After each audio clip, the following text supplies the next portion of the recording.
would mean that General Mills and all of the enterprises connected to our business are contributing no net emissions to the atmosphere. So General Mills is working across all of our Scope 3 activities, so in things like shipping and energy use and packaging. But the space that I really focus on is agriculture, because agriculture represents about 60% of General Mills' Scope 3 footprint. And so some of the things that we're doing there is really looking to advance adoption of regenerative agricultural systems that can help farmers mitigate emissions, but also adapt to climate change. And also investing in monitoring capabilities to better understand what our emissions in agriculture actually look like across the regions that we source from, and be able to track the practices that farmers are using on the landscape over time.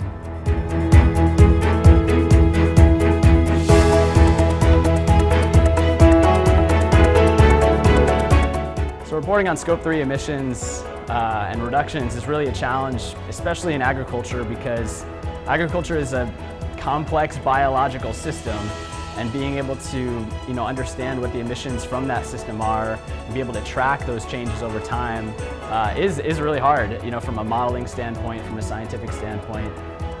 It changes every single year, it changes every single day depending on the weather. And so really being able to set up the monitoring systems and modeling systems to be able to estimate what the emissions in agriculture are, and then what our impacts on those emissions are once we change practices, is really the challenge that we have in front of us today.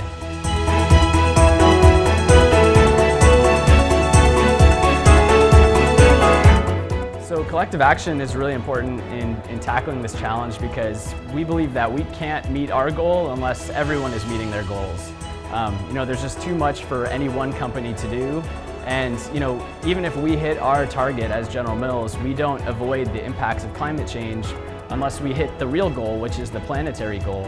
And so we're really trying to lead the way and go about our strategies in ways that other companies can join in. We can have a collective impact that's more scaled. So there's a couple places that collective action is really needed. One is in alleviating the bottlenecks to widespread adoption of regenerative ag and climate-smart agricultural systems. So things like investing in technical assistance capacity on the ground, so that there's really effective advisors working with farmers on implementing new practices. That's a critical bottleneck, is just the number of people that are out there. So collectively investing in that capacity could have a huge impact. And then also when it comes to market-based approaches for things like ecosystem services, we can have a collective action to align our demand signal, so bring companies together up and down the value chain to send that demand signal to the farmer, but then also align companies that are buying different components of the rotation, so that we're really bringing as much demand to as many farmers as possible in these markets. And then also, we can have collective action to ensure that there's supply in those markets.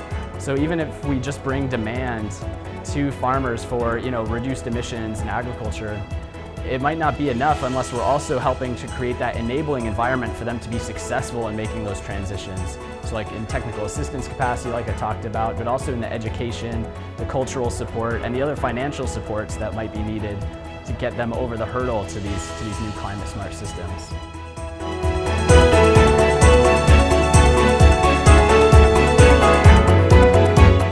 So getting companies together and different stakeholders together to talk about Scope 3 action, it's a pretty new thing. I was hearing people say, even at climate weeks in the past, in like 2018, people weren't really talking about Scope 3 action. So it's a pretty new space overall, and there's evolving guidance for how companies should be acting and reporting in this Scope 3 space. So just having collective conversations like this can help to get more people on the same page as to what level of rigor and transparency should we be shooting for? How do we incorporate best management practices for reporting and acting in this Scope 3 world? I think we're all learning from each other, and the more we can have these shared conversations, the more we'll be on the same page, and the more we can kind of walk in the same direction as it relates to impacting climate change.